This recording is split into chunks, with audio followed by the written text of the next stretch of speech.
Bonjour à tous et bienvenue au webinaire sur la gestion de la lutte contre l'ambroisie à feuilles d'armoise. Alors initialement dans les cultures riches en protéines. Donc ce webinaire est co-organisé entre les chambres d'agriculture, la Fredon Nouvelle-Aquitaine et Terre Innovia et réalisé grâce au soutien du Conseil régional Nouvelle-Aquitaine. Donc ce webinaire est destiné à un public que l'on appelle dit débutant, qui connaît peu ou pas l'ambroisie à feuilles d'armoise à ce jour et qui souhaite donc en savoir plus, connaître les éléments pour la reconnaître, l'identifier, la déclarer et puis au bout savoir la gérer. Alors c'est pour ça que, bien que le projet initial était destiné donc plus aux grandes cultures, la présentation a été ouverte à l'ensemble des filières aujourd'hui, donc certains d'entre vous peuvent être plus spécialisés en filière viti ou maraîchage ou autre, car l'ambroisie en fait s'étend de plus en plus, son territoire se développe et c'est une adventice que l'on trouve dans l'ensemble des cultures dès qu'elle trouve un petit peu de lumière pour se développer. Donc du coup, la majorité du webinaire est généraliste sur les éléments de reconnaissance. Seul un petit point sur la gestion sera dédié à la partie grande culture. Mais c'est assez succinct. Voilà. Du coup, quelques règles de fonctionnement du webinaire. Donc, seuls les intervenants seront visibles en webcam. Donc, chaque intervenant pourra partager son écran au moment de sa présentation et allumera sa webcam. Et en termes de son, les micros des participants sont coupés. En général par l'organisateur. On demande effectivement à l'ensemble des participants de couper le micro pendant les présentations pour pas qu'il y ait d'interférence. Et bien sûr, au moment des phases de questions qui seront prévues après chaque présentation, il y aura possibilité de répondre aux questions et en fonction du nombre de présents et si c'est nécessaire, chacun pourra activer son micro pour préciser sa question. Pour ces questions, justement, vous pouvez tout au long des différentes présentations les poser dans une partie qui s'appelle questions, que vous verrez dans un pavé à droite. Donc, n'hésitez pas, voilà, au fur et à mesure. Et puis, c'est au moment des débats après chaque présentation qu'on pourra vous redonner la parole et trier les questions et les affecter aux différents intervenants. Vous pouvez également cliquer sur l'icône main levée pour demander à prendre la parole et bien entendu ne pas oublier de la désactiver après avoir pris la parole.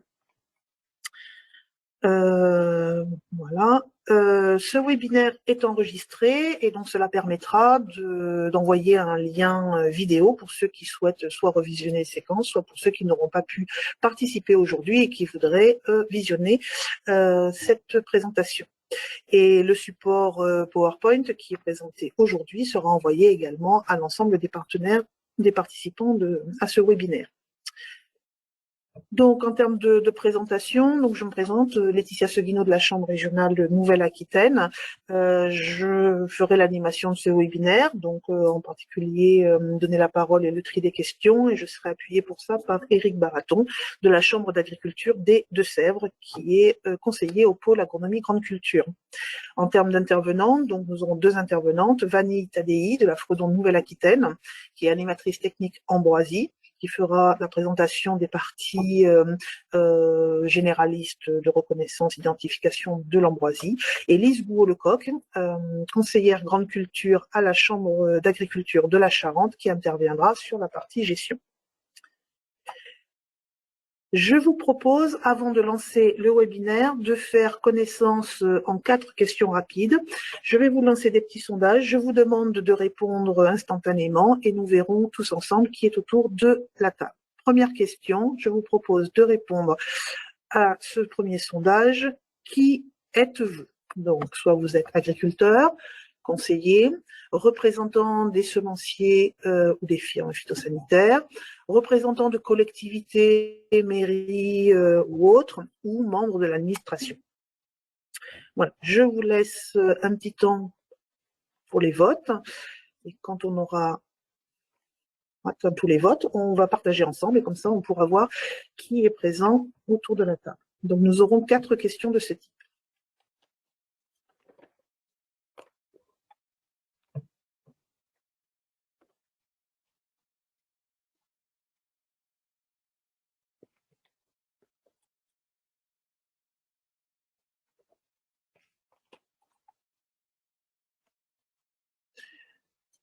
Vous voyez le partage?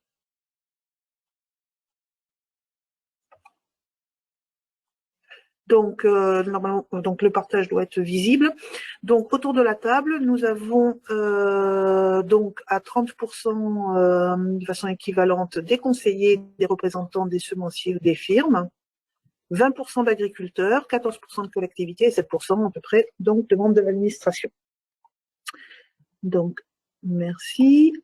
Deuxième petite question pour voir un petit peu la représentation du territoire. D'où êtes-vous originaire? Donc, on a fait 4 choix. Soit vous êtes originaire de l'ex-région Poitou-Charentes, de l'ex-région Aquitaine, de l'ex-région Limousin, pardon, ou vous êtes donc hors région Nouvelle-Aquitaine et vous avez pu avoir connaissance de notre webinaire par le biais des différentes diffusions qui ont eu lieu. Donc, de la même façon, je vous laisse voter.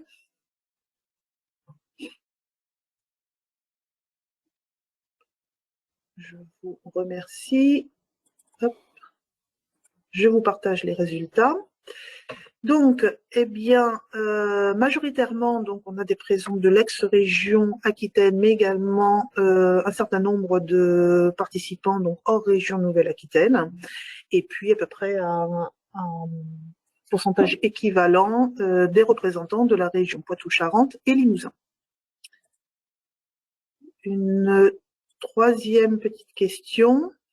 Pouvez-vous nous dire, pour ceux qui sont présents, quelle est votre filière majoritaire, que vous soyez agriculteur, conseiller ou même représentant de firme? Donc, est-ce que vous êtes plutôt fléché sur des questions de grande culture pour les cultures élevage, vignes, fruits et légumes, zones non agricoles, pour tout ce qui est collectivité mairie, ou non concernées puisque selon les personnes qui n'ont pas de filière attitrée dans le cadre de leur activité. On y est presque.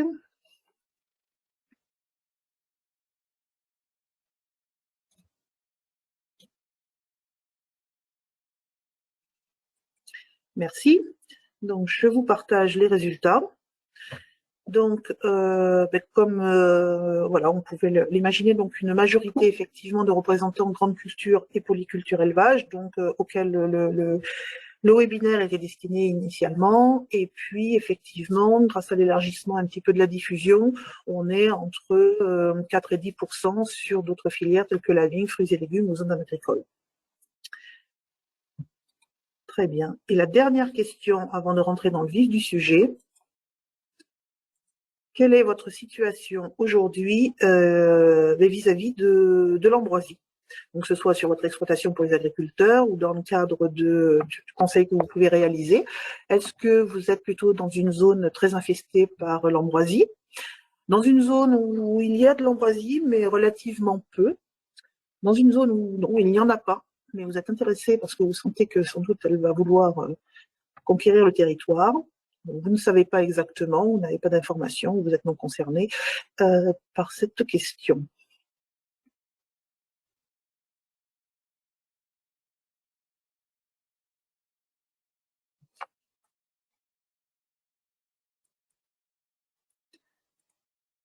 Merci à tous. Donc, eh bien, on voit qu'on est effectivement sur un public qui se trouve dans des zones où il y a peu ou pas d'ambroisie. Voilà, à peine 20% dans des zones très infestées. Donc, je pense que ce webinaire est tout à fait destiné pour faire effectivement approfondir les connaissances sur ces éléments. Voilà, très bien. Eh bien, je vais donc pouvoir passer la parole à Vanni Tadei qui on va commencer ce webinaire. Voilà. Je vous souhaite à tous un bon webinaire et n'hésitez pas à poser vos questions dans l'onglet questions. À tout à l'heure pour les échanges. Merci. Donc, bonjour à tous. Est-ce que on voit bien mon écran ou pas? Je voulais juste savoir ça. Oui. Oui, ok, parfait. Donc bonjour à tous, alors moi c'est Vanni Tadei de Fredon Nouvelle-Aquitaine, je suis animatrice technique ambroisie.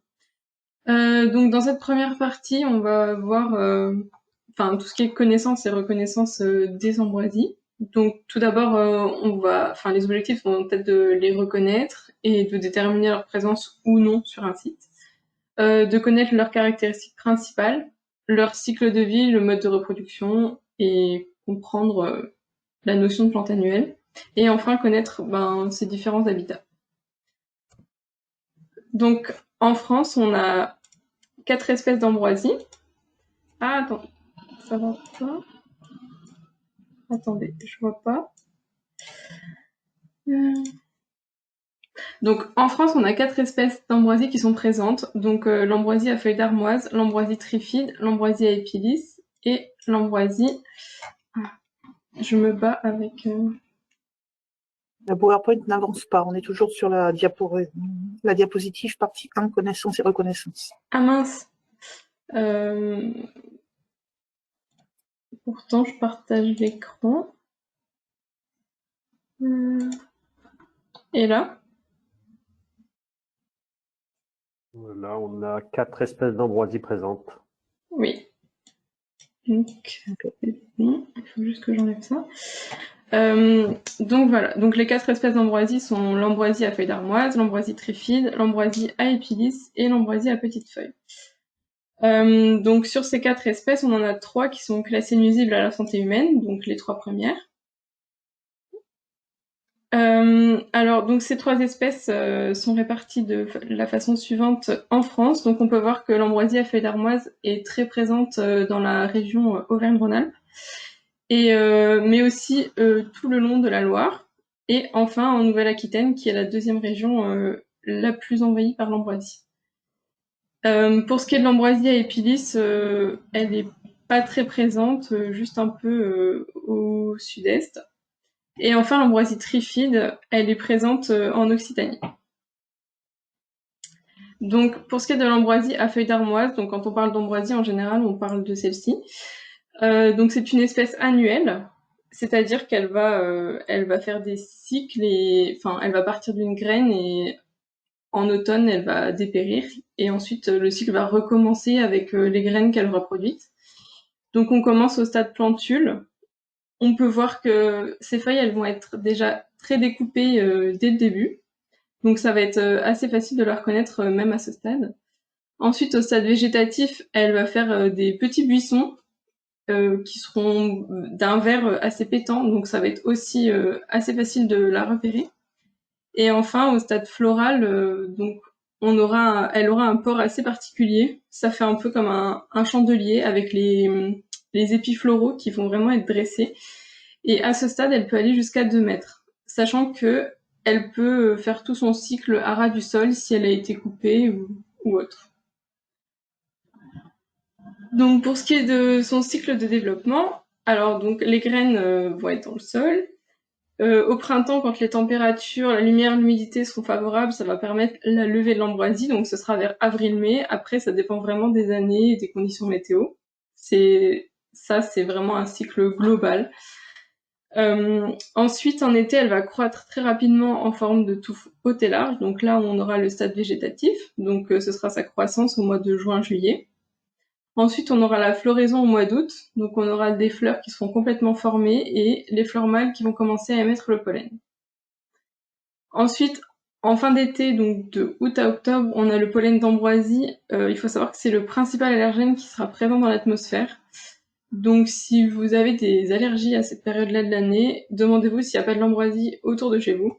C'est peut-être le cas. Donc en septembre, on a la pollinisation avec l'émission du pollen qui va se poursuivre jusqu'au mois d'octobre. Et ça va passer vraiment par un pic de pollen au mois de septembre. Et enfin, on aura la grenaison, donc vers septembre-novembre. Donc à l'automne, on a les fleurs femelles qui ont été fécondées, qui vont donner les graines, et qui vont ressemer pour assurer les générations suivantes.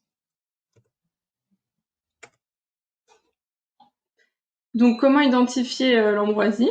Au niveau de sa feuille, elle va être profondément découpée, elle sera verte des 2 côtés, elle n'aura pas d'odeur particulière quand on va la froisser, ses feuilles vont être opposées à la base et alternes avant la floraison, et elles vont être doublement lobées ou lacérées.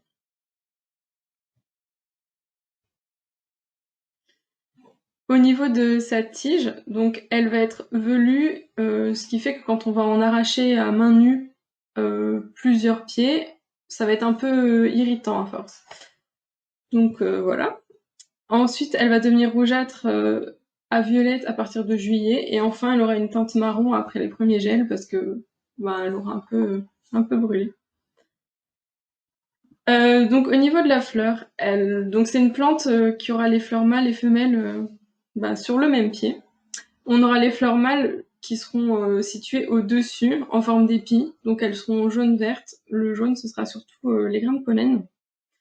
Et en dessous, on aura des fleurs femelles qui sont plus petites et moins visibles, et c'est elles qui vont donner les graines. Donc concernant les graines, elles vont avoir des tailles variables. Ça peut aller de 2 à 3 mm. Donc ça reste assez petit. Elles sont couvertes de petites épines, mais c'est pas pour autant qu'elles s'accrochent aux poils d'animaux ou aux habits. C'est plus dispersé par l'eau que par les humains ou les animaux. Il faut savoir par contre qu'elle peut vivre plusieurs dizaines d'années dans le sol, donc ça peut vivre jusqu'à 30 ans dans le sol. Donc ça, c'est pas négligeable. Et en moyenne, un pied d'ambroisie va faire jusqu'à 3000 graines. Donc c'est pour ça qu'il faut s'y prendre à temps. Donc pour ce qui est de ses habitats, elle va s'installer sur des zones souvent mises à nu, perturbées par les activités humaines, parce qu'il faut savoir que l'ambroisie, elle aime pas la concurrence, elle aime la lumière et elle a une bonne résistance à la sécheresse. Donc ce type de milieu lui convient bien. Donc c'est surtout des milieux anthropisés. Et comme je viens de le dire, elle est très peu exigeante. Elle va se développer sur des textures de sol qui vont être très différentes. Ça peut aller du sableux à l'argileux. Et elle va se développer sur un large gradient chimique de sol. Donc au niveau des milieux anthropisés, on va la retrouver notamment en bord de route, donc en pied de poteau ou le long des glissières, dans des zones qui sont souvent fauchées, enfin ça lui laisse de la place et ça enlève un peu la concurrence. Ensuite, on la retrouve évidemment donc dans les cultures. Ici, on peut voir sur la première photo de l'ambroisie dans une parcelle de tournesol. Au milieu, on a de l'ambroisie dans des chaumes de céréales. Donc elle va attendre la récolte pour avoir la place de pousser, et donc elle arrivera au moment des chaumes. Et enfin, elle est présente aussi en vigne. On la retrouve aussi donc dans des terrains en friche. Et enfin sur des chantiers. Donc on peut voir sur la photo de gauche, elle est assez imposante. Donc c'est typiquement des cas où elle n'est pas connue, donc les gens la laissent se développer. On la retrouve aussi donc dans des milieux naturels, notamment en bord de cours d'eau. Comme je vous ai montré sur la carte de France tout à l'heure, elle est présente, très présente le long de la Loire, parce que c'est sous forme de plage, donc elle va pouvoir s'installer et elle sera plutôt bien à ces endroits-là. Ok, donc je vais vous montrer des photos et vous allez me dire si vous pensez que c'est de l'ambroisie ou pas. Donc si vous pensez que c'est de l'ambroisie, levez la main et puis on verra. Donc cette plante, est-ce que c'est de l'ambroisie ou pas? Donc si oui, levez la main, et sinon, ne la levez pas. Je vous donne un petit indice. Est-ce que tout le monde a répondu? Donc ça, c'est pas de l'ambroisie, c'est de l'armoise, parce que, on voit qu'elle est un peu blanche en dessous. Donc ce n'est pas de l'ambroisie. Vous pouvez rebaisser la main.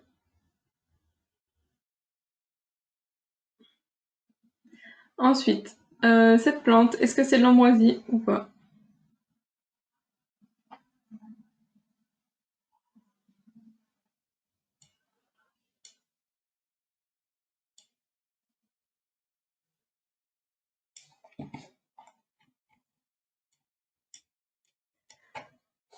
Donc, je pense que tout le monde a voté. Donc c'est bien de l'ambroisie, on voit que les feuilles sont bien découpées, elles sont assez triangulaires aussi. Et le vert est assez pétant. Ensuite, cette plante, est-ce que vous pensez que c'est de l'ambroisie ou pas?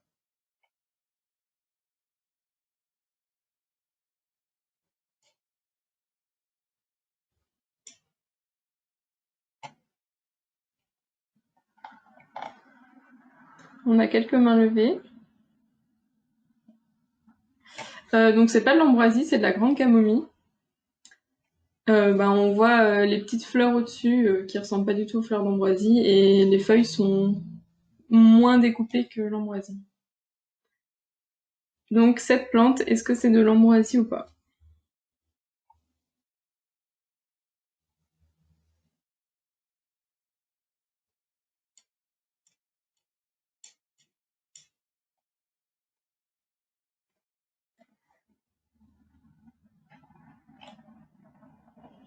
Alors on a pas mal de oui, mais non, c'est de la tanésie.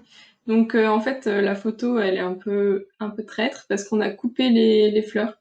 En fait ça fait des petites fleurs jaunes la tanésie, donc quand on voit les fleurs on sait que c'est pas de l'ambroisie, mais dans ce cas-là ça peut semer le doute. Ensuite celle-ci, est-ce que c'est de l'ambroisie ou pas?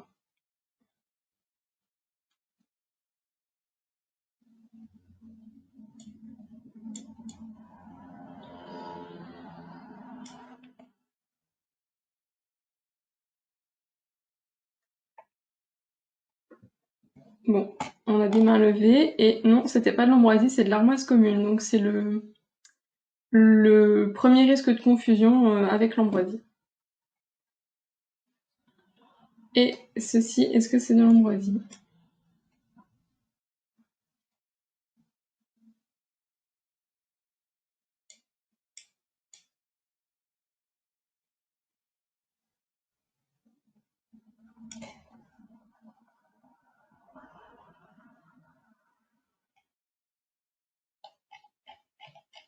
Bon là, on a pas mal de mains levées.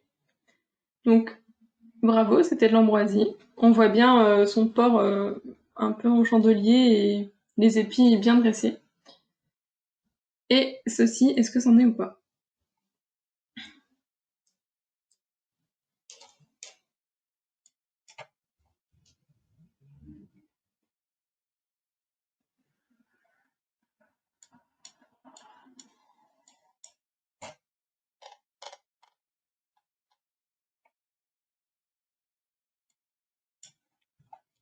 Donc c'en est pas, c'est du persil sauvage.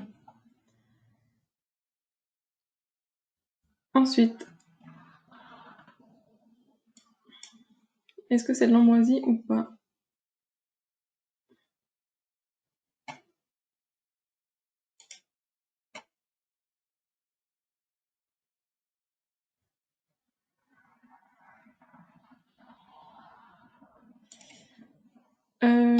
Ok. Donc, c'en était pas, c'est du kénopote blanc.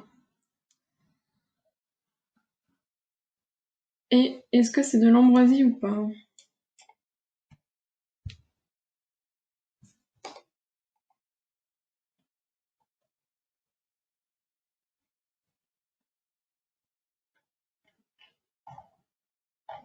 Donc, je vais corriger. Merci. Enfin, même si les feuilles sont assez découpées, c'est des cosmos. On voit les fleurs. Voilà. Et là, donc, on a deux plantes. Donc, là, ça va être un peu plus compliqué à répondre. Est-ce que vous voyez de l'ambroisie sur cette photo ou pas? Ça va être la question.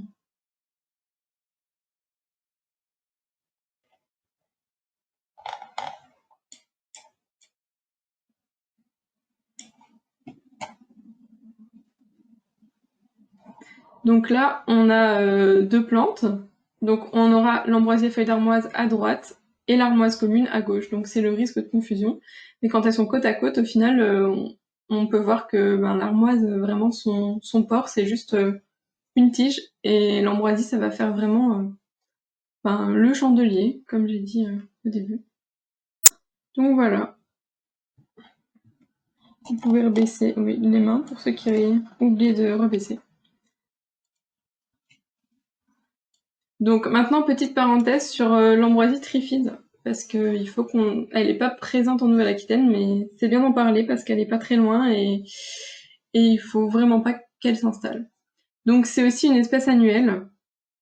Elle va aussi faire des cycles avec les 3 stades, pareil que pour l'ambroisie à la feuille d'armoise. Donc au stade plantule, on peut voir qu'elle a des feuilles déjà qui sont très grandes. On a un stylo posé à côté. Donc ces premières feuilles vont déjà être grandes. Ensuite, au stade végétatif, elle va aussi faire des petits buissons, comme l'ambroisie à feuilles d'armoise. Et enfin, au stade floral, donc elle aura à peu près le même port, mais par contre, elle va faire jusqu'à 4 mètres de haut. Donc au niveau de l'échelle, on double l'échelle, quoi. Donc comment l'identifier? Donc c'est une géante. Ici, vous pouvez voir, c'est une parcelle de maïs, mais en fait, on voit que de l'ambroisie qui dépasse le tracteur même. Donc si jamais vous voyez une plante que vous ne connaissez pas dans une parcelle et qui pousse très très vite et très très haut, prévenez-nous parce que c'est peut-être de l'ambroisie trifide et c'est très problématique une fois que c'est installé. Donc pour l'identifier, sa feuille, elle va être palmatylobée. Elle aura 1 à 5 lobes, le plus souvent elle en aura 3. Ses feuilles sont presque toutes opposées, elles sont pratiquement glabres et vont faire de 4 à 15 cm de long. Pour ce qui est de sa graine, donc elle a une taille et une forme variable, elle va faire de 3 à 7 mm, voire plus. Elle a 6 épines. Donc pour sa taille, on a sur la photo une graine d'ambroisie à feuilles d'armoise, et à côté on a les graines d'ambroisie trifide, donc on voit bien que c'est bien plus gros. Et donc ces graines peuvent vivre plusieurs dizaines d'années dans le sol, et on aura quelques centaines de graines par pied d'ambroisie. Donc on va passer à la partie 2, sur l'impact et les enjeux liés à l'ambroisie.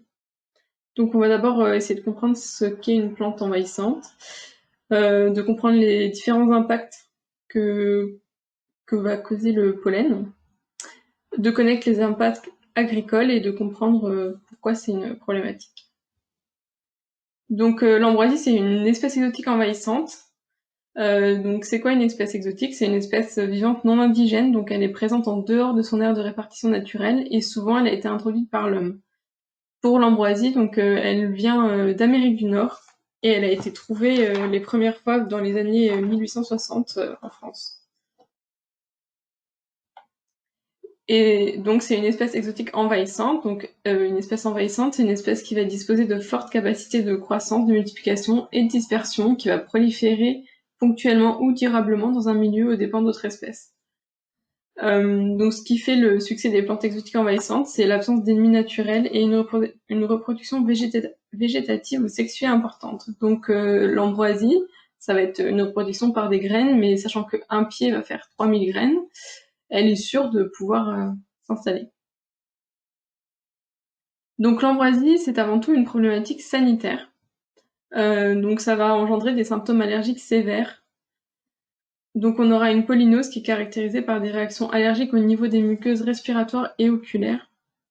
Donc l'allergie respiratoire, elle se présentera sous 2 formes, la rhinite allergique et l'asthme allergique, et plus rarement au niveau cutané avec de l'eczéma ou de l'urticaire. La rhinite allergique, elle multiplie le risque d'apparition de l'asthme d'un facteur 4 environ. Et il faut savoir que, sauf exception, on ne naît pas allergique, mais on le devient en étant exposé à un allergène. Donc ici, c'est le pollen. Donc en fait, plus on va être exposé au pollen de l'ambroisie, plus on va devenir allergique. Donc en général, c'est au bout de 5-7 ans que les personnes déclarent vraiment une allergie à l'ambroisie. Donc le facteur favorisant l'allergie, ça va être la pollution atmosphérique. Il faut savoir que le pic de pollen de l'ambroisie, c'est en septembre, et le plus souvent, c'est en même temps qu'on a les pics de pollution. Donc l'un dans l'autre, ça va favoriser les allergies. Parce que la pollution, elle va exacerber la sensibilité des personnes allergiques. Ça va modifier le pollen, et du coup, ça va modifier les allergènes de surface et fragmenter la membrane cytoplasmique. En gros, ça va augmenter l'irritabilité. Donc, environ 10 grains de pollen par mètre cube d'air peuvent suffire pour entraîner des symptômes allergiques, sachant qu'une plante va émettre plusieurs centaines de grains de pollen par jour. C'est un pollen qui est classé fort par le RNSA, donc c'est la classification la plus élevée au niveau des pollens. C'est des allergies, comme je vous l'ai dit, qui interviennent en fin d'été, donc vers le mois de septembre. Sa prévalence va augmenter avec le degré d'exposition au pollen. Et ça va créer des impacts indirects comme du mal-être, de la fatigue, de l'inconfort, du sommeil de mauvaise qualité, de l'absentéisme, etc. Donc l'ambroisie, c'est aussi une problématique agricole. On peut voir à gauche de nouveau des parcelles de tournesol qui sont envahies et des chaumes de céréales envahies. Donc les problèmes vont être des coûts de gestion supplémentaires, des pertes de rendement, des déclassements des lots avec des semences non conformes, des pénalités PAC, notamment si c'est retrouvé dans la zone tampon. Et il faut savoir que l'ambroisie, elle devient résistante à une dizaine de molécules chimiques.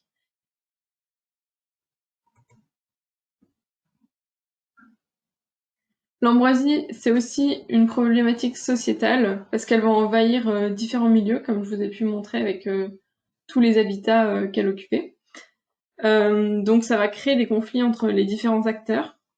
Ça va créer des conflits de voisinage si quelqu'un ne la gère pas et que ça commence à envahir la parcelle du voisin, ça peut être compliqué. Et enfin, il y a aussi un enjeu touristique. Donc notamment les personnes qui vivent dans la région Auvergne-Rhône-Alpes, là où il y a le plus d'ambroisie, des fois elles vont demander, quand elles partent en vacances, donc par exemple en Nouvelle-Aquitaine, elles vont se renseigner sur la commune où elles vont, s'il y a de l'ambroisie dans les parages ou pas, pour être sûres de passer des bonnes vacances. Et enfin, donc il y a une nécessité de coordonner des actions donc entre toutes ces personnes. Donc au niveau de l'organisation, donc je vais vous présenter la réglementation, savoir quels acteurs sont impliqués et connaître un peu l'organisation de la lutte contre l'ambroisie. Donc d'un point de vue politique publique, l'ambroisie, elle est pas dans le code rural et de la pêche maritime, elle est pas dans le code de l'environnement, mais elle est dans le code de la santé publique. Elle est classée comme espèce nuisible à la santé humaine, donc de par son pollen très très allergène. La réglementation dans le code de la santé publique, c'est la loi du 26 janvier 2016, modernisation de notre système de santé, donc avec un décret dans lequel sont présentes les 3 espèces d'ambroisie, et ce décret va fixer les mesures de prévention et de lutte à mettre en œuvre. Donc ensuite, il y a 2 arrêtés, un qui interdit l'introduction, le transport, l'utilisation, la mise en vente et l'achat de ces espèces. Et enfin, la désignation des organismes qui peuvent contribuer aux mesures au niveau national, donc notamment Fredon France avec l'Observatoire des ambroisies. Donc en gros, la réglementation, elle dit qu'il a obligation pour tout un chacun de gérer les 3 ambroisies réglementées sur son terrain. Donc il faut savoir par contre, petite subtilité, qu'il y a obligation de lutte, mais pas de résultat. Donc voilà. Donc en France, on a des départements qui sont dotés d'un arrêté préfectoral relatif à la destruction de l'ambroisie. Donc ça va être le préfet qui va déterminer par cet arrêté préfectoral des mesures à mettre en œuvre sur le territoire et les modalités d'application. Donc au niveau de la Nouvelle-Aquitaine, les départements où on a un arrêté sont la Charente, les Deux-Sèvres, la Dordogne, le Lot-et-Garonne et la Creuse.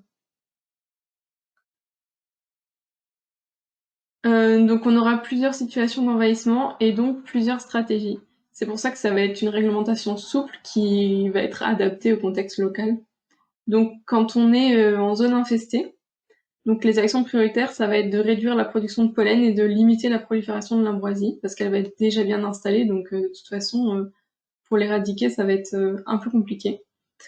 Ensuite, on a des zones de front de colonisation. Donc là, ça va être les endroits où elles commencent seulement à s'installer. Et donc, les actions prioritaires vont être d'éviter la production de graines et d'éradiquer les populations. Et enfin, les zones pas ou peu infestées. Donc, c'est là où il y en a vraiment pas du tout ou juste 1 ou 2 pieds. Donc, les actions prioritaires vont être de surveiller et d'éradiquer les nouvelles populations d'ambroisie. Et il va être très important de ne pas la laisser s'installer. Donc d'un point de vue opérationnel, les acteurs de la lutte contre les ambroisies sont assez nombreux. Donc on aura Fredon avec l'Observatoire des ambroisies, l'INRA, l'ANSES, les chambres d'agriculture, les CBN, les instituts techniques, les citoyens, les CPIE, l'ARS, enfin les ARS, le RNSA, les ministères et les collectivités territoriales. Donc quel est le rôle des collectivités dans la lutte contre les ambroisies ? Donc on a les maires qui peuvent participer aux côtés des préfets de département à l'élaboration de l'arrêté préfectoral et à la mise en œuvre des mesures. Donc les maires vont appliquer l'arrêté préfectoral sur leur commune. Les collectivités territoriales concernées peuvent désigner un ou plusieurs référents territoriaux et elles vont gérer le risque ambroisie sur les terrains dont elles ont la charge. Donc, quel est le rôle des référents territoriaux? Donc, ces personnes désignées ont différentes missions. Donc, ça va être de repérer la présence d'ambroisie, de participer à sa surveillance, d'informer les personnes concernées des mesures à mettre en œuvre pour prévenir l'apparition de ces espèces ou pour lutter contre leur prolifération, et enfin de veiller et participer à la mise en œuvre de ces mesures.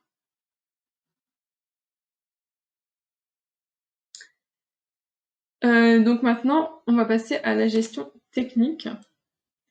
Donc avec une intervention. Oui. Vanny, je te propose qu'on fasse une petite pause là sur ces 3 premières parties. Du coup. Oui. Ah oui. Voilà. Avant de lancer la partie gestion, voilà, gestion de la lutte. Donc, il n'y a pas beaucoup de questions. Donc, je vais juste reprendre une question qui a été posée là par Claude Feuillet, qui nous dit qu'il est à Montcarré, en Dordogne, et il demande donc effectivement s'il y a des signalements d'ambroisie en Dordogne et en Gironde.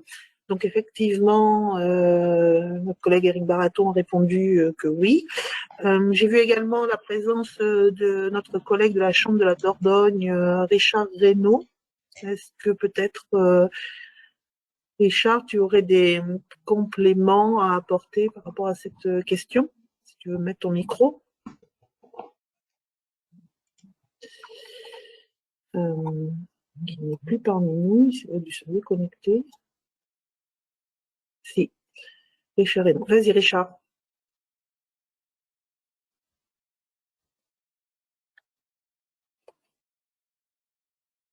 Ton micro est allumé, mais nous ne t'entendons pas.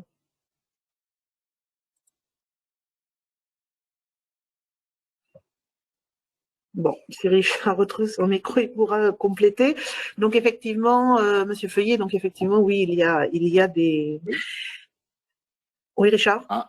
Ah oui, oui. Je ne peux que confirmer que l'ambroisie est présente sur tout le département avec une zone, pour répondre à la question de l'ambroisie en Dordogne, elle est présente sur tout le département avec une zone historique qui est à l'ouest du nord-ouest du département, la zone limitrophe Charente. Il y a de nombreux foyers en vallée de Dordogne identifiés. On a beaucoup de foyers sur le Périgord central aussi. La partie la plus épargnée semble être aujourd'hui la partie vraiment est, sud-est du département, encore que il semblerait qu'il y ait des foyers qui soient localisés. Aujourd'hui, on va dire jusqu'au buisson de Cadouin finalement en termes de présence, mais probablement au-delà. D'accord, merci pour ces compléments. Est-ce que, donc du coup, au niveau du pavé questions, vous n'avez pas posé.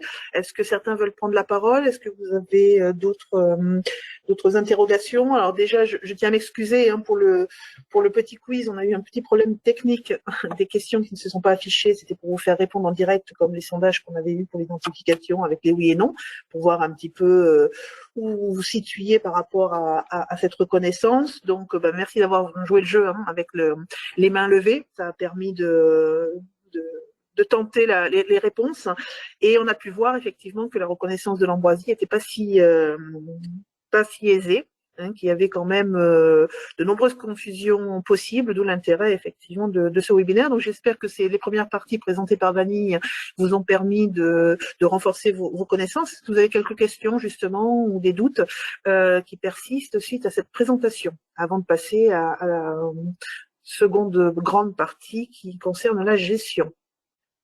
Donc n'hésitez pas, une main levée ou sinon on passera à la partie suivante.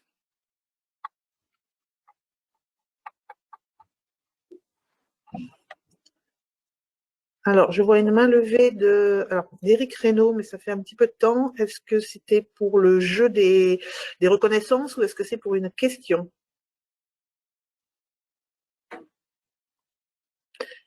Et Elisabeth Calmur également. Oui, vous m'entendez? Oui, oui, je vous entends. Je voulais savoir, donc je suis sur la commune de Campagne, à côté du Bug, en Dordogne. Je voulais savoir si les médecins alertaient, les médecins libéraux, lorsqu'ils constataient des allergies chez leurs patients.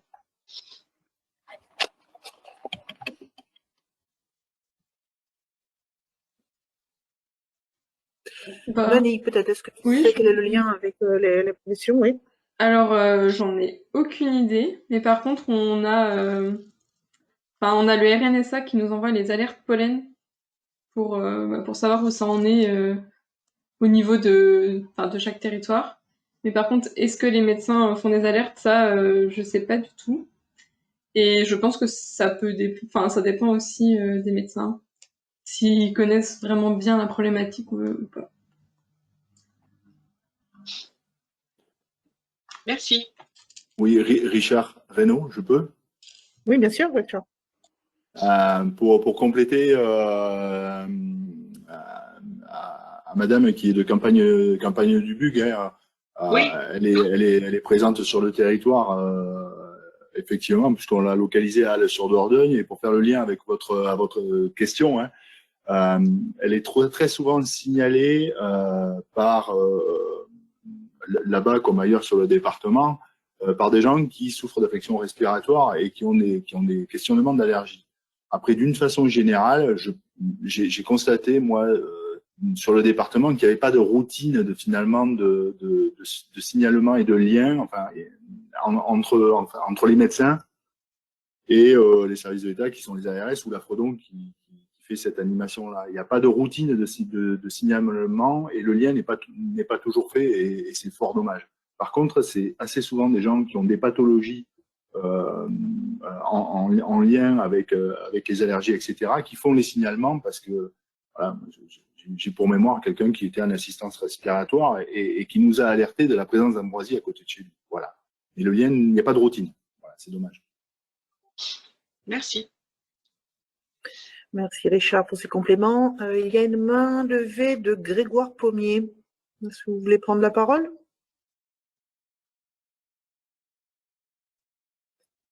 Alors, si c'est le cas, il faut allumer votre micro, sinon enlevez la main. Je ne sais pas si c'était une demande de prise de parole.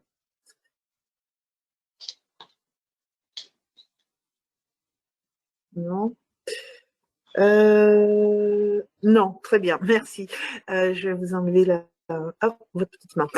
Très bien, mais je pense qu'on a fait le tour des questions. N'hésitez pas, s'il y en a d'autres qui vous viennent à l'esprit, vous avez le petit pavé questions qui vous permet d'écrire tout ça. Donc, je redonne la parole à Vanille, et qui sera complétée par les propos de Lise sur la partie gestion technique de l'ambroisie.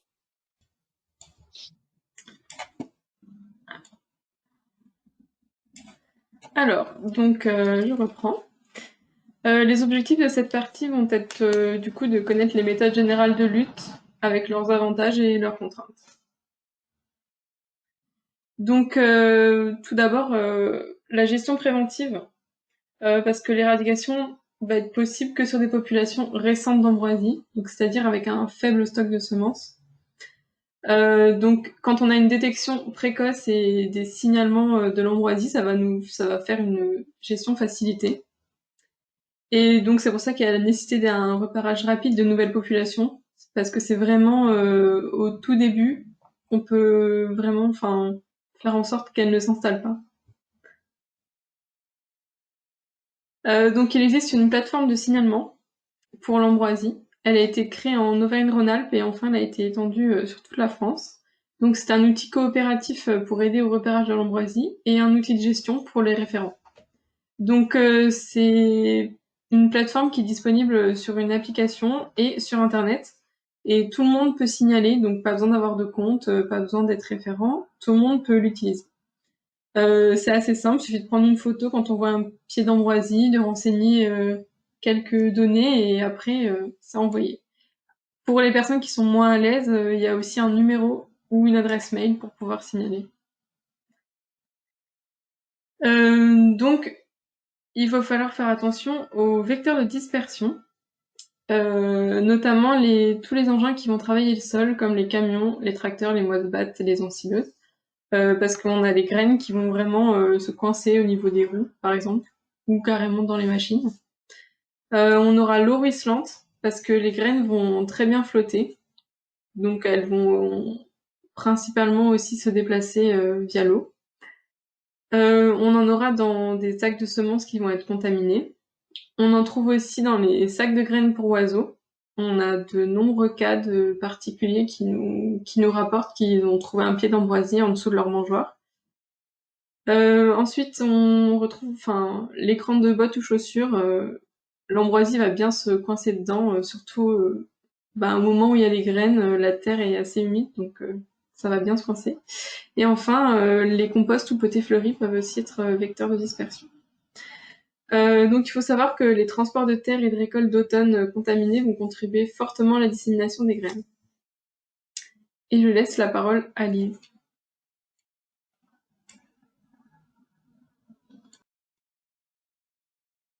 Oui, bonjour. Donc, Lise Goulecoq, donc conseillère grande culture à la Chambre d'agriculture de la Charente. Donc, moi, je vais faire tout ce qui va être gestion au niveau des parcelles agricoles. Est-ce que vous voyez mon écran du coup? Oui, Oui, c'est bon. c'est bon, hein, oui. Oui, oui. Hop là. Donc au niveau de la gestion curative des parcelles agricoles, bien entendu, ça va être le jeu d'un raisonnement global de son système de production. On va avoir des interventions avant, pendant et après la culture principale. Donc avant la culture, on va notamment intervenir sur la rotation, hein, sur le choix des cultures que l'on va mettre en place. Donc, on va notamment introduire des cultures d'hiver. Ces cultures d'hiver, en fait, vont nous permettre de mieux gérer les ambroisies dans les chaumes de par la destruction et donc du coup nous amener également une diminution du stock semencier. L'introduction de ces cultures d'hiver vont nous permettre également d'avoir en fait une rupture de cycle de notre adventice. Et puis, ces cultures d'hiver vont nous permettre d'utiliser des herbicides au mode d'action plus efficaces ou différents sur les ambroisies, notamment comme des herbicides de contact ou des hormones, ou voire même des mésotriones ou aujourd'hui l'utilisation de pourments en soja. L'autre levier agronomique qu'on pourra utiliser avant la culture, c'est tout ce qui va être le faux semis, qui est bien sûr associé par un retard de date de semis des cultures de printemps. Donc, ce décalage en fait de la date de semis va nous permettre en fait de détruire les jeunes adventices d'ambroisie levés donc avant le semis. Et en fait par la réalisation des faux semis. Du coup, ça va également nous permettre de réduire la pression des ambroisies, donc de l'ordre de 64%. Ces résultats-là sont le retour de plusieurs essais menés par Terre Innovia notamment. Et du coup, quand effectivement, dans la culture, on fait l'observation qu'on a quand même 64% d'ambroisie de moins lorsqu'on réalise un faux semis et une décalage de la date de semis, c'est quand même très intéressant, surtout dans les zones aujourd'hui très infestées. Et du coup, avant la culture également, on fera attention au choix du travail du sol.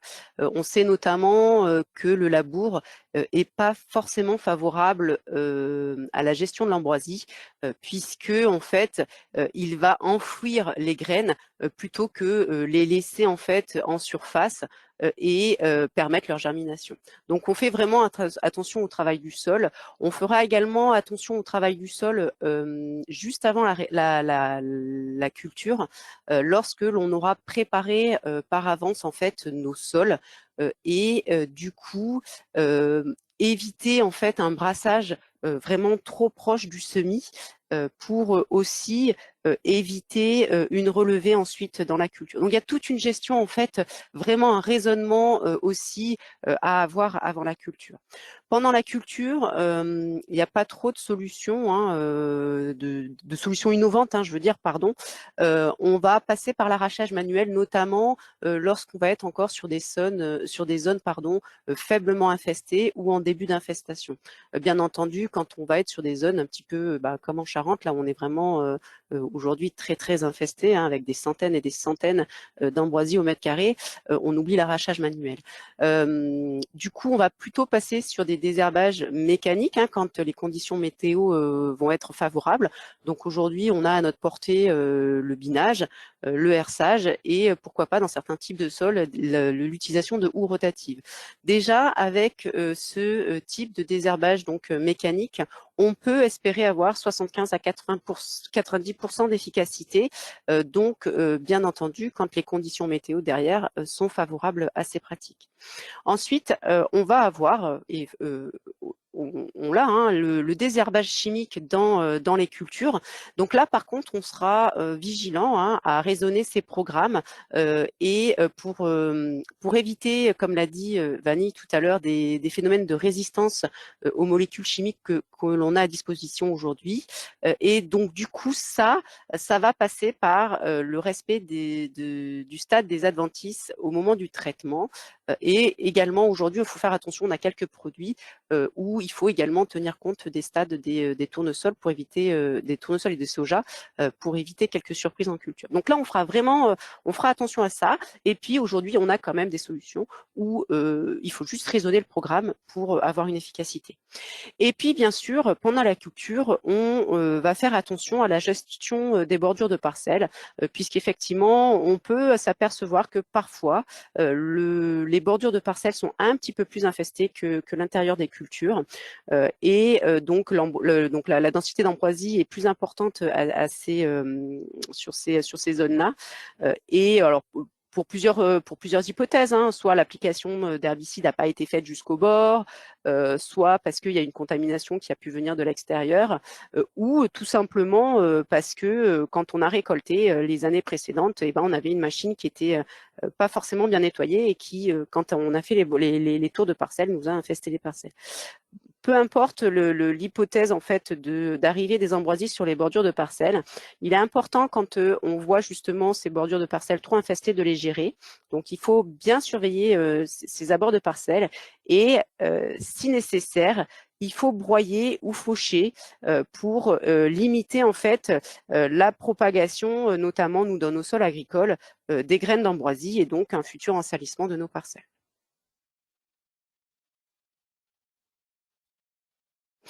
Juste, je vous avais mis quelques photos en fait qui représentaient aujourd'hui l'envahissement qu'on peut avoir en culture. Alors ça, c'est des photos qui ont été prises en Charente, hein, sur un essai désherbage. Donc vous voyez très bien ici les témoins. Et donc quand je vous disais qu'on pouvait être à des centaines et des centaines d'ambroisies au mètre carré, vous voyez ici que en fonction de nos témoins, on allait de 288 ambroisies au mètre carré à 1152 ambroisies au mètre carré. Donc vous voyez que dans ces conditions-là, il faut vraiment faire quelque chose. Du coup, la gestion curative en parcelle agricole va également passer par une gestion à la récolte. Donc là, ça va surtout être une gestion au niveau du matériel de récolte, donc au niveau de la moissonneuse-batteuse, puisqu'elle peut être vectrice de contamination, hein, au niveau des ensalissements. Le mot d'ordre, c'est de commencer par sur son exploitation par les parcelles indemnes d'ambroisie et de finir par les parcelles contaminées. À la condition, enfin c'est vraiment plus qu'une condition, même c'est une obligation, d'être vigilant sur le nettoyage complet de la moissonneuse et bien sûr de souffler vraiment de façon efficace et complète la moissonneuse quand on sort d'une parcelle très infestée.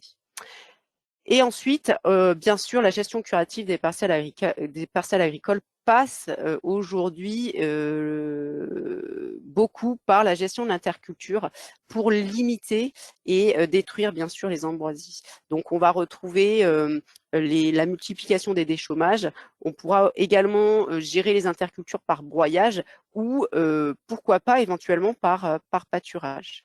On va juste revenir brièvement sur l'intervention en interculture. Donc pourquoi on a des ambroisies comme ça qui explosent en interculture? Bon, tout simplement parce que en fait, donc les ambroisies peuvent lever précocement, hein, dès mars-avril dans nos cultures de céréales d'automne. Alors elles vont être dans la culture un petit peu en concurrence, donc on va pas forcément trop les voir. Donc il va y avoir des faibles peuplements et on va notamment les retrouver sur les passages de roues ou sur les bordures de champs, là où il va y avoir peut-être un petit peu moins de densité de céréales ou un petit peu plus de puits de lumière. L'objectif des interventions en interculture il va être double en fait. Ça va être d'empêcher la pollinisation. Donc là, il va falloir intervenir un petit peu plus précocement parce qu'on peut avoir des pollens qui apparaissent dès la fin juillet, certains étés, et où on va gérer en fait la grenaison. Et donc là, c'est pour limiter en fait l'alimentation de notre stock semencier dans nos parcelles. Et bien sûr, on va gérer la diminution du stock semencier par les différents déchômages qu'on pourra avoir. Donc justement, le déchômage, il va nous permettre en fait de détruire les ambroisies qui vont être présentes donc après la moisson, et il va également nous permettre en fait de gérer notre stock semencier. On sera juste un tout petit peu non, on sera vigilant dans les intercultures où on aura la présence de vivaces, parce que du coup, il va falloir gérer à la fois la gestion des vivaces et à la fois la gestion des ambroisies, ce qui rendra la tâche peut-être un petit peu plus compliquée, mais aujourd'hui on a encore des solutions agronomiques à donner lorsqu'on est dans ces situations-là. Donc le déchômage en interculture, il va donc nous permettre de détruire et de gérer en fait le stock semencier des ambroisies, et il va également nous permettre, ce qui n'est pas anodin non plus, de faire lever des graines d'autres adventices en fait pour destruction.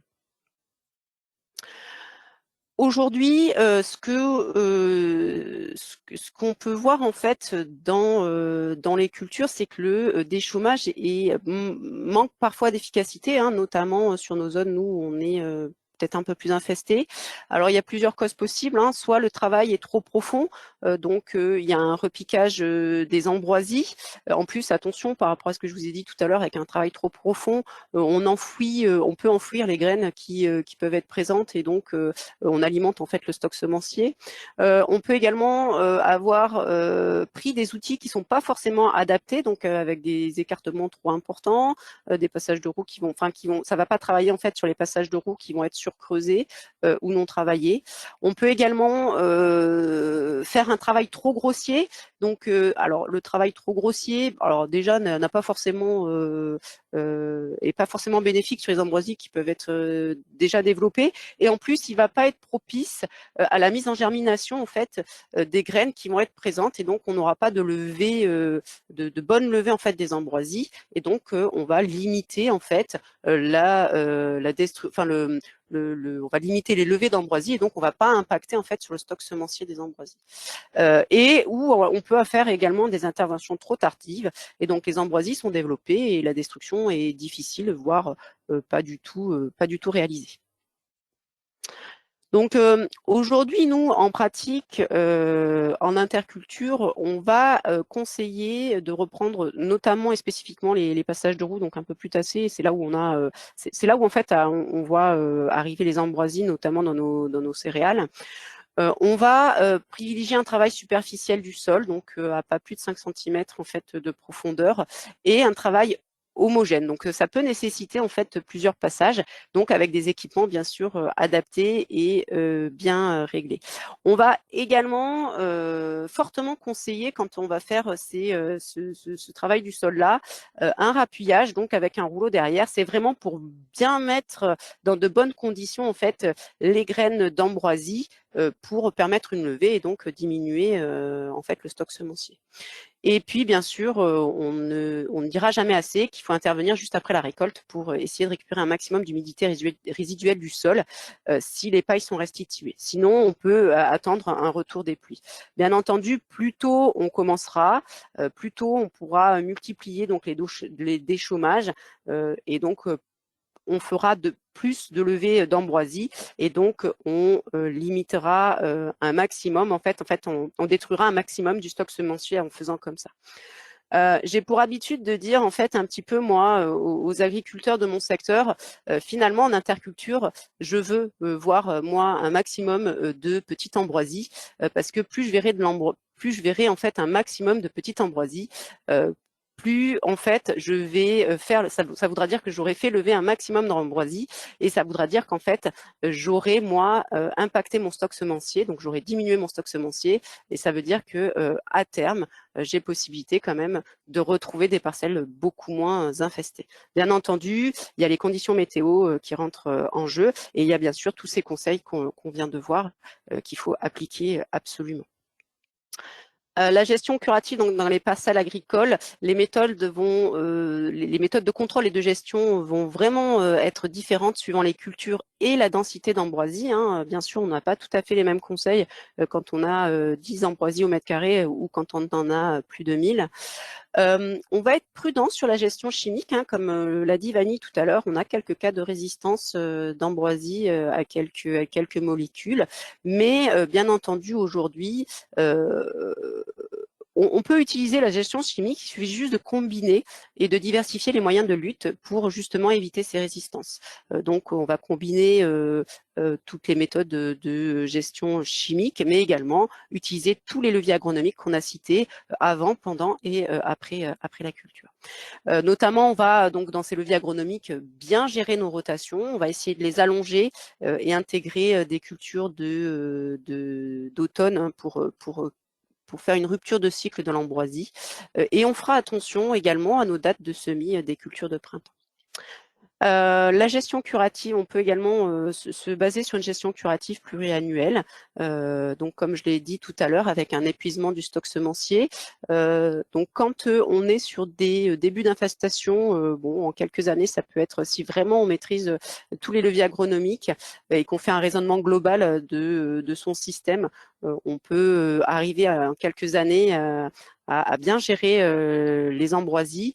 Bon, très honnêtement, quand on est à plus de 1000 ambroisies au mètre carré, il faudra un petit peu plus de temps.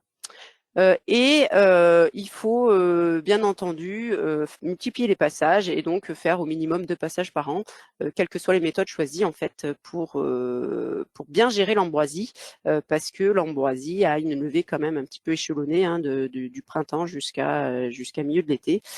Donc si on veut être efficace, il faut bien sûr faire plusieurs passages.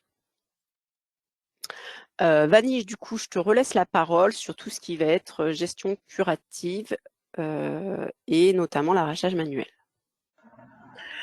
Merci Lise. Alors on va prendre une question, du coup les 2 questions même de Monsieur Daniel Banchot, puisqu'elles sont directement liées à ton intervention. La première, du coup, quelles sont les molécules efficaces en dehors de mésotrione et des hormones citées?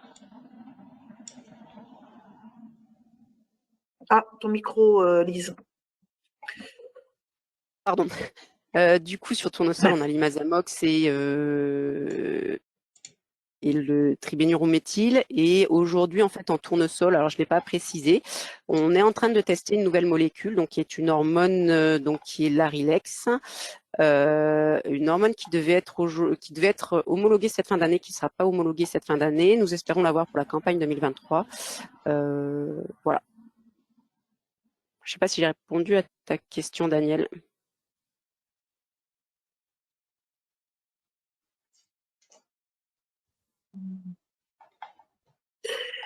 La deuxième question donc de Daniel Bordeaux, donc peut-être Eric pourra compléter. C'est de savoir effectivement si l'ambroisie est présente en Charente-Maritime. Donc effectivement, Eric a commencé à donner une première réponse en disant que oui, elle est présente sur différentes communes, notamment en proximité de la Charente. Eric, est-ce que tu veux compléter un petit peu? Est-ce que tu as plus d'informations ou Vanille sur cette présence de l'ambroisie en Charente-Maritime? Moi, j'ai pas la localisation exacte. Je sais qu'il y en avait eu de repéré aussi sur l'île de Léron, un petit foyer, mais qui a été très vite contrôlé par la commune concernée. Oui, sur l'île de Léron, il me semble que c'était l'an dernier. Sinon, en Charente-Maritime, oui, il y en a quand même un peu de présence. Et on en a surtout vu d'ailleurs en vigne. Donc voilà. Oui, c'est ça. Je pense que il y a des foyers en grande culture qui existent, mais il y en a pas mal en vigne et de ce qu'on a pu s'échanger les uns les autres sur les interrants en vigne où l'ambroisie, du coup, il trouve un espace plutôt favorable. Donc, du coup, elle est aussi à gérer dans ces contextes-là. Du coup, une question complémentaire, donc Lise sans doute, de Grégoire Pommier. Comment se comporte l'ambroisie sous couvert d'interculture? Alors, l'ambroisie n'aime pas la forte concurrence. Cela dit, en fait, elle se développe quand même quand il y a de la concurrence. Et pour répondre à la question donc, de Grégoire, si l'interculture est bien mise en place, que que le couvert en fait d'interculture est dense, homogène, voilà, il y aura très peu de levée d'ambroisie. Mais alors, il faut vraiment que l'interculture soit bien réussie. Si, à l'inverse, le couvert d'interculture est peu dense, qu'il y a une mauvaise couverture du sol ou que la levée n'a pas été formidable, l'ambroisie va se développer et bien souvent, on rencontre des intercultures qui sont infestées d'ambroisie. Très bien, merci. Est-ce qu'il y a d'autres questions? Je n'ai pas vu de main levée. Si ce n'est pas le cas, on va repasser la parole à Vanille pour la fin de la partie sur la gestion et puis on refera une dernière séquence questions pour échanger tous ensemble. Vanille, merci. Donc, je vais vous présenter l'arrachage manuel. Alors, c'est la gestion avec l'efficacité maximum pour réduire la quantité de pollen et de semences. Par contre, il va falloir le faire sur des populations à faible densité, donc c'est des actions assez locales et intégrées.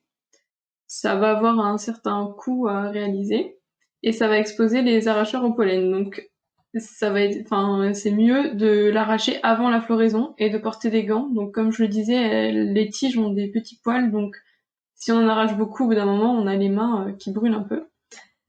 Et donc porter même un masque s'il y a déjà du pollen. Mais l'idéal, c'est vraiment de l'arracher avant qu'il y ait des fleurs. Et donc ça a un effet pédagogique, donc notamment avec l'organisation de chantiers d'arrachage, par exemple. Ça a déjà été fait au sein de lycées, des fois, ou même dans des communes, on peut le faire. Au niveau sécurité, donc il est fortement conseillé de porter des EPI, donc des vêtements qui vont recouvrir le corps intégralement, des gants et un masque. Donc pour le pollen, le plus efficace, ça va être de type FFP3.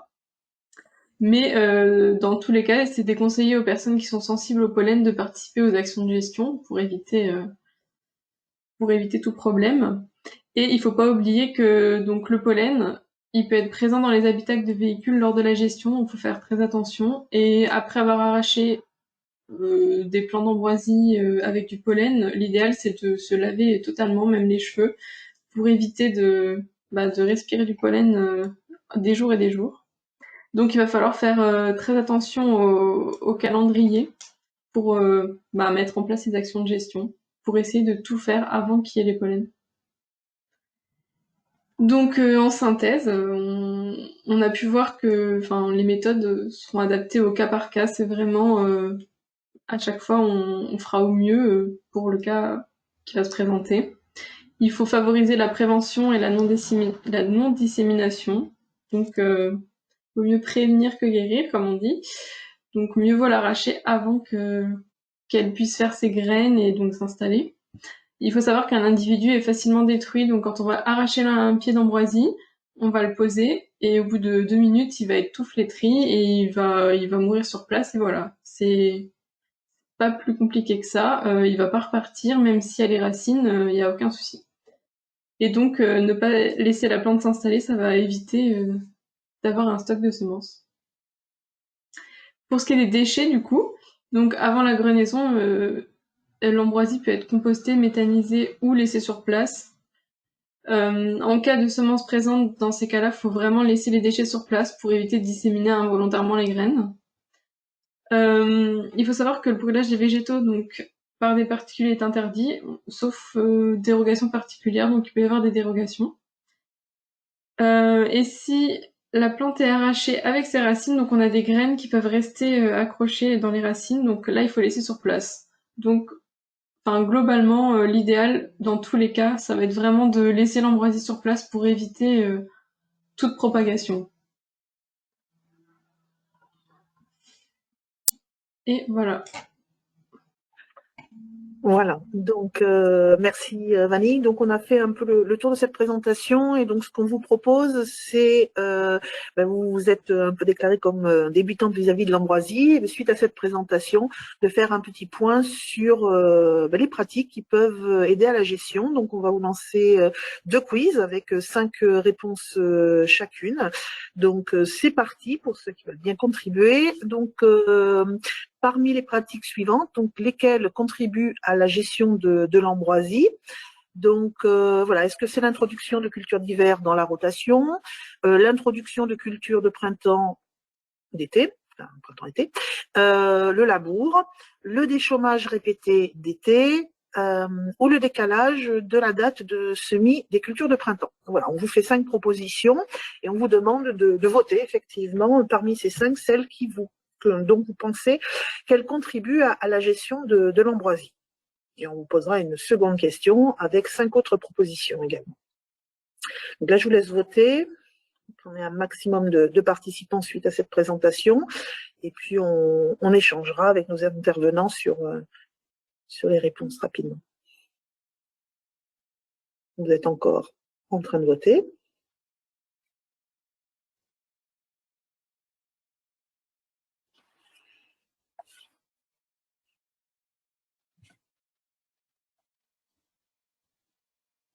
Les dernières secondes. Je vais bientôt clôturer.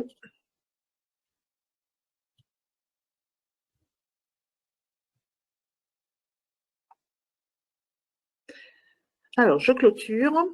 Merci pour vos votes. Et voici vos réponses. Donc, parmi les votants, donc 85% ont voté. Donc, 73%, on va dire, les techniques qui détiennent le meilleur record, donc qui sont considérées comme contribuant à la gestion de l'ambroisie. Vous avez voté pour l'introduction de cultures d'hiver dans la rotation, les déchômages répétés d'été et le décalage de la date de semis des cultures de printemps. En revanche, beaucoup moins de votes pour l'introduction de cultures de printemps et d'été et le labour. Alors, voyons voir ensemble. Du coup, je vais partager mon écran. Oui, vous l'avez. Là, vous avez mon écran. Donc, voilà, je propose, Lise, si tu veux, s'apporter quelques compléments par rapport voilà, aux votes qui ont été faits et donc aux réponses qui sont présentées.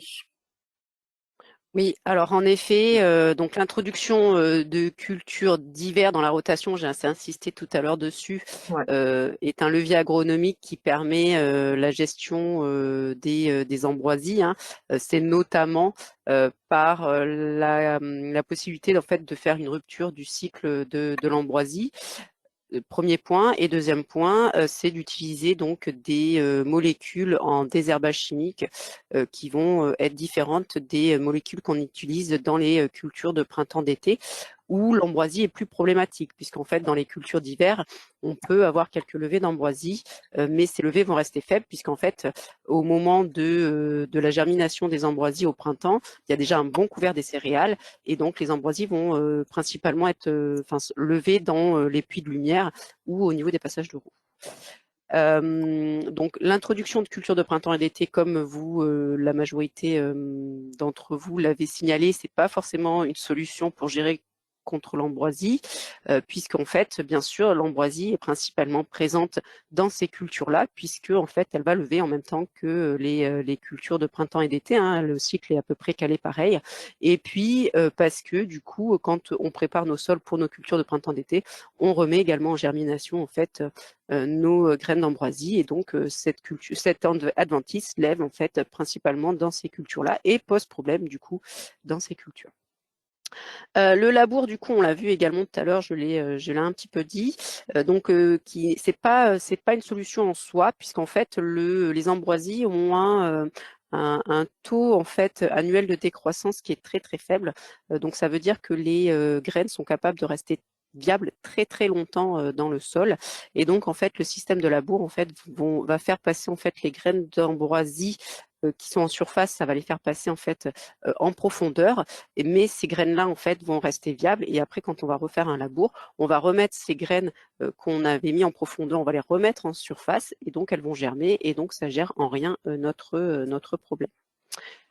Les déchômages répétés d'été, donc bien sûr, j'ai bien insisté également tout à l'heure dessus. Donc c'est un des leviers agronomiques aujourd'hui qui est le plus répandu. Donc faut pas hésiter à le mettre en place.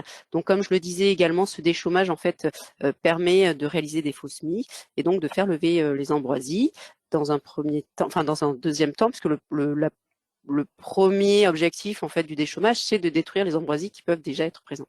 Et donc le deuxième objectif, c'est de faire lever les ambroisies dont les graines sont présentes dans notre sol, et donc ensuite de les détruire. Et donc là, en fait, on impacte notre stock semencier, et donc on gère le stock semencier de nos parcelles comme ça.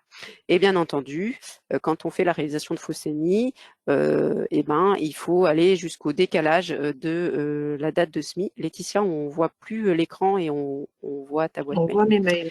Pardon. Donc Désolée. du coup, on va décaler les dates de semis des cultures de printemps, ce qui nous permettra en fait d'intervenir déjà un peu plus souvent, une fois de plus au moins, avant les semis de culture de printemps. Donc ça nous permettra de détruire plus d'ambroisie et du coup de retrouver moins d'ambroisie dans nos cultures. Je vous rappelle le chiffre qui est quand même très très intéressant. On peut retrouver jusqu'à 64% de moins d'ambroisie dans les cultures de printemps lorsqu'on réalise des déchômages et lorsqu'on décale la date de semis au printemps.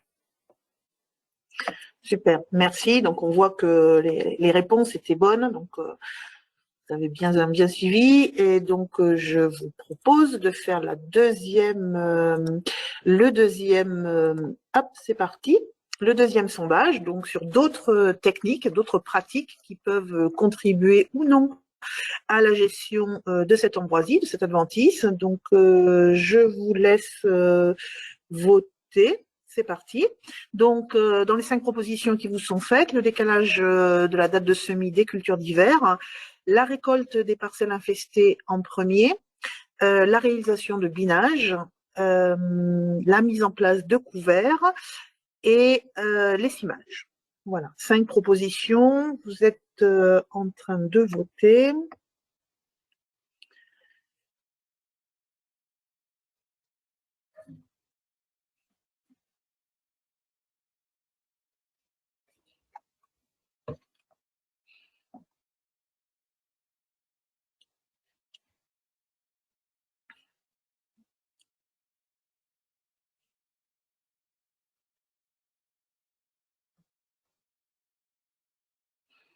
Ça avance bien, on est presque 80% de votants. Est-ce qu'il y a quelques retardataires?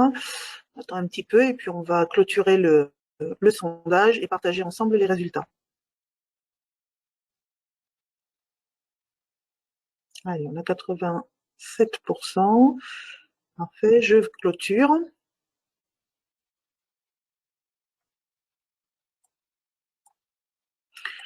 Et je vous partage. Donc dans les votes, effectivement, vous avez retenu 2 techniques prioritaires. Donc pour vous, c'est le binage et les couverts qui aideraient à gérer cette ambroisie. En moindre mesure, l'essimage, pas trop la décalage de la date de semis d'hiver et pas du tout, bien sûr, récolter les parcelles infestées en premier, effectivement. Donc, je repasse la parole donc à Lise et ou Eric s'il veut compléter pour les résultats, effectivement. Hop, voilà. Donc, vous verrez, il manque la réponse découvert, mais Lise vous donnera du coup le résultat en direct. Lise, tu veux prendre la parole? Oui, du coup, il n'y a pas de diapo support. Si.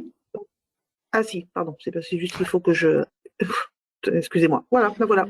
Voilà, donc décalage de la date de semis des cultures d'hiver, non, ça rentre pas forcément en gestion de l'ambroisie, puisqu'on est censé gérer l'ambroisie plutôt en interculture, donc dans l'été, pour la faire lever. Et du coup, au moment des semis de culture d'hiver, on arrive au moment des semis, des cultures d'hiver, on arrive peut-être un peu tard pour gérer ça. Donc, il faut vraiment la gérer avant en interculture dans l'été. Donc, récolter les parcelles infestées en premier. Du coup, ça rentre pas du tout dans la gestion de l'ambroisie. Hein. Si jamais ça venait à être le cas, il faut être vigilant vraiment sur le nettoyage de la moissonneuse pour passer dans les parcelles non infestées après. Et du coup, là, on rentre vraiment dans un nettoyage complet, bien souffler tous les éléments pour éviter que du coup la moissonneuse soit un vecteur vraiment du potentiel d'ambroisie sur l'exploitation. Le binage, bien entendu, est un moyen de lutte dans l'ambroisie dans les cultures, hein, notamment culture de printemps. Soja, tournesol. On veillera bien sûr à avoir les bonnes conditions climatiques pour la réalisation de ce désherbage mécanique. Et l'essimage est éventuellement peut-être une solution en dernier recours quand on est sur des parcelles de culture de printemps fortement infestées, dans lesquelles les ambroisies vont passer au-dessus. Et donc, pour éviter en fait de disperser les graines, on peut éventuellement faire un essimage avant récolte. Je voudrais juste préciser que pour toute intervention au moment de la grenaison des ambroisies, il faut vraiment être très très prudent pour justement éviter de possibles contaminations. Voilà. Alors, il manque la ligne du couvert. Oui, tu l'as dit. Alors non, merci. Le couvert. Alors le couvert, vous avez été nombreux à dire que c'était un mode de gestion des ambroisies.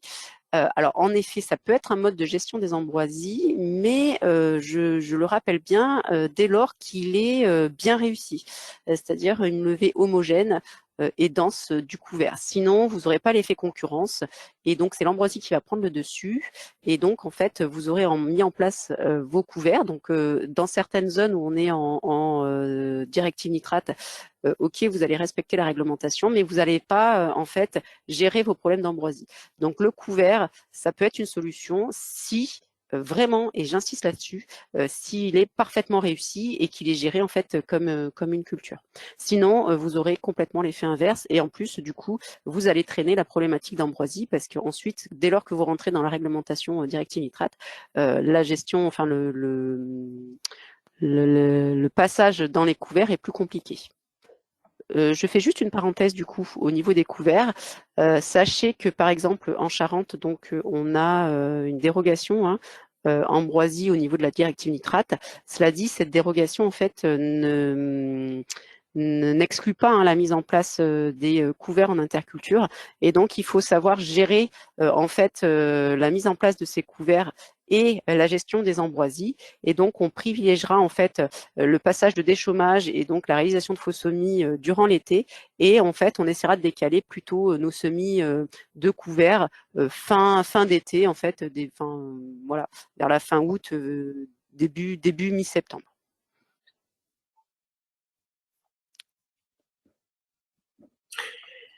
Merci. Merci Lise. Du coup, je vous propose de passer à la séquence des questions. Donc certaines questions ont été rédigées, certaines d'entre elles ont obtenu des réponses de la part d'Éric, mais on pourra les reprendre à l'oral. Donc une première question d'Ingrid Barrier qui demandait si le compost était efficace. Donc Éric, tu pourras compléter. Donc tu dis que les graines ne sont pas détruites à 100%. Et donc, il est nécessaire d'avoir un compost qui chauffe au-delà de 70 degrés pour espérer avoir effectivement une gestion de ces graines. Donc, on pourrait y revenir ensuite. Ensuite, une autre question d'Agnès Donnet. Vous parlez de molécules chimiques. Quel impact ont-elles sur la biodiversité? Eric, je te propose de compléter à haute voix, du coup, et puis tu reprends sur le compost. Merci sur ces deux questions. Donc, en dehors de ce débat-là, après, l'ambroisie en tant que telle a un impact sur la biodiversité, parce que c'est une espèce envahissante. Donc, si elle n'est pas contrôlée, c'est elle qui va devenir le point néfaste sur la biodiversité, parce que c'est elle qui va rester présente après à 100%. Donc voilà la réponse qui avait été apportée. D'accord. Pour le compost, est-ce que tu veux compléter Alors compost et méthanisation, c'est un petit peu la même chose, hein. On a des résultats qui montrent qu'il y a des bonnes efficacités parfois, mais on a aussi le contraire. Donc c'est vrai que c'est pas une solution. On ne pourra pas entre guillemets solutionner, se dire un compost ne va pas générer de problèmes de salissement par derrière. Toutes les graines d'adventices un petit peu difficiles, type rumex ou ambroisie, on a derrière, en fonction de la qualité du compostage, on peut avoir plus ou moins de graines qui ressortent.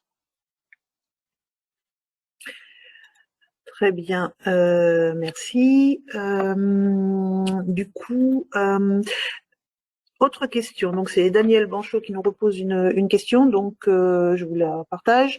Pour la lutte dans les vignes. Donc je suppose que le travail du sol est à privilégier, mais en complément, quelles sont les molécules identifiées comme efficaces?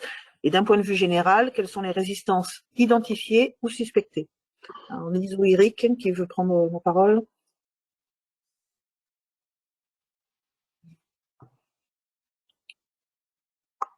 Pour la vigne, ce ne sera pas moi.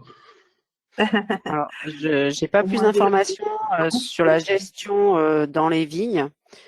Et après, d'un point de vue général, quelles sont les résistances identifiées ou suspectées? Alors, nous, on a des références grandes cultures. Du coup, je ne sais pas si la question pose sur les grandes cultures ou sur la vigne.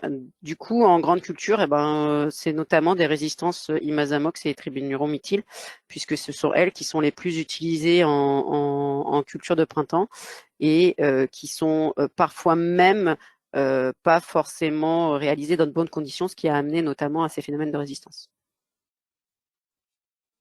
Monsieur Banchot, est-ce que vous voulez apporter un complément à votre question? C'est bon? Oui, mais ça répond à ma question. Donc c'était D'accord. en général, c'était pas uniquement en vigne. D'accord. Merci. Une question également de Madame Catherine Comte. Il a été conseillé de travailler les bords de parcelles. Or, c'est l'opposé des ZNT qui doivent être laissés donc enherbés, donc en bord de cours d'eau, etc. Donc du coup, que faire par rapport à un peu cette contradiction entre la réglementation ZNT, bord de cours d'eau, et gestion de l'ambroisie? Alors, tu as apporté une réponse, Eric, tu veux peut-être… C'est pas contradictoire, c'est que la gestion des bords de parcelles dites par l'IS, c'est les parcelles cultivées. Et donc après, pour les bords de parcelles type ZNT, là, la fauche et le broyage et la présence d'un couvert herbacé dense et homogène permettra de gérer l'ambroisie. D'accord. Je précise juste que quand je parlais de la gestion des bordures de parcelles, c'était bien entendu donc sur des surfaces cultivées. Et de toute façon, quand on a des cultures de tournesol ou de soja infestées en bordure de parcelles, on fait effectivement un broyage, hein. On commence par faire un broyage pour éviter la pollinisation ou la grenaison. D'accord. Merci. Donc, on a une question riche. Oui, alors, on va voir. Une question complémentaire de Claude Feuillet qui dit donc effectivement que malgré ses randonnées autour de Montcarré, elle n'a pas pu identifier de pieds d'ambroisie. Et donc, du coup, est-ce que vous pouvez conseiller un logiciel de reconnaissance tel que PlanteNet ou autre qui permettrait du coup d'aider à cette reconnaissance sur le territoire? Qui veut prendre la parole? Je ne sais pas si Vanny. Oui, je peux répondre. En tout cas, PlanteNet, on a déjà essayé, ça reconnaît très bien l'ambroisie, donc pas besoin d'un autre logiciel. Enfin, moi, j'utilise que celui-là, j'en connais pas d'autres, donc et on a déjà essayé plusieurs fois et ça a toujours fonctionné.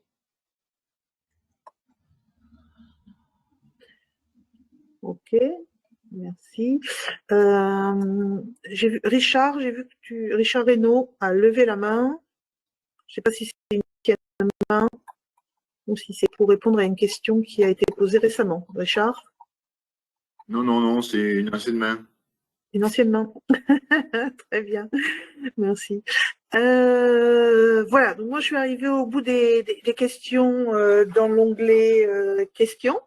Donc, si vous en avez quelques d'autres, n'hésitez pas avant qu'on clôture ce webinaire. On est donc sur la fin. Hop.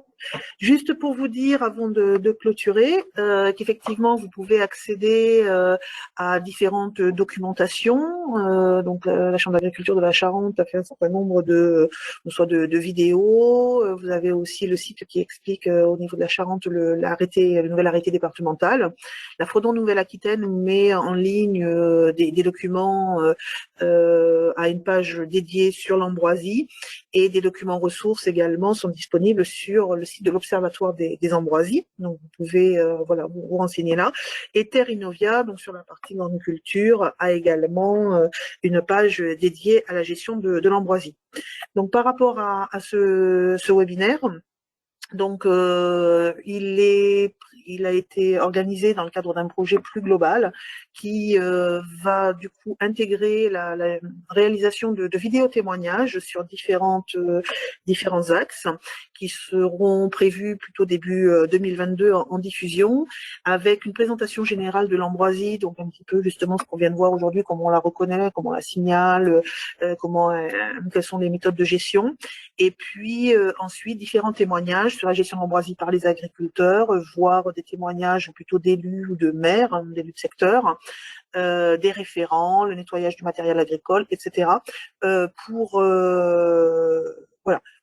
que chacun puisse visionner en un temps relativement court quelques témoignages et leur apporter des éléments.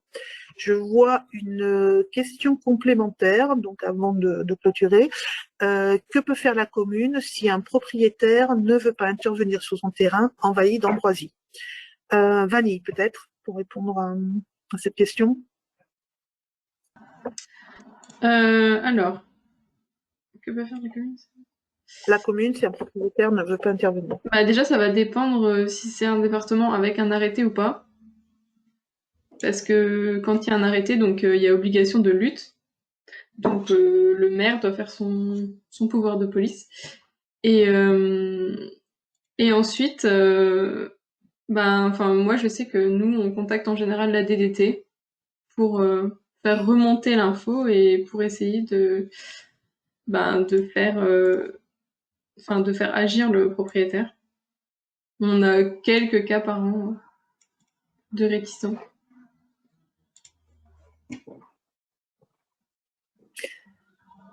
Très bien. Donc apparemment il y a un arrêté, donc il y a obligation du coup de lutte. Donc la commune, en général, elle nous contacte nous, Fredon, et après nous on contacte d'autres personnes et on fait remonter l'info plus haut. Voilà. Très bien. Merci Vanille. Mais écoutez, je pense que c'est la dernière question. Donc merci à tous pour votre participation. Nous vous transférerons comme convenu le lien avec l'enregistrement de ce webinaire pour ceux qui voudraient le revisionner, et puis le support qui vous a été présenté, pour ceux qui veulent approfondir. Merci à tous et bonne fin de journée. Au revoir.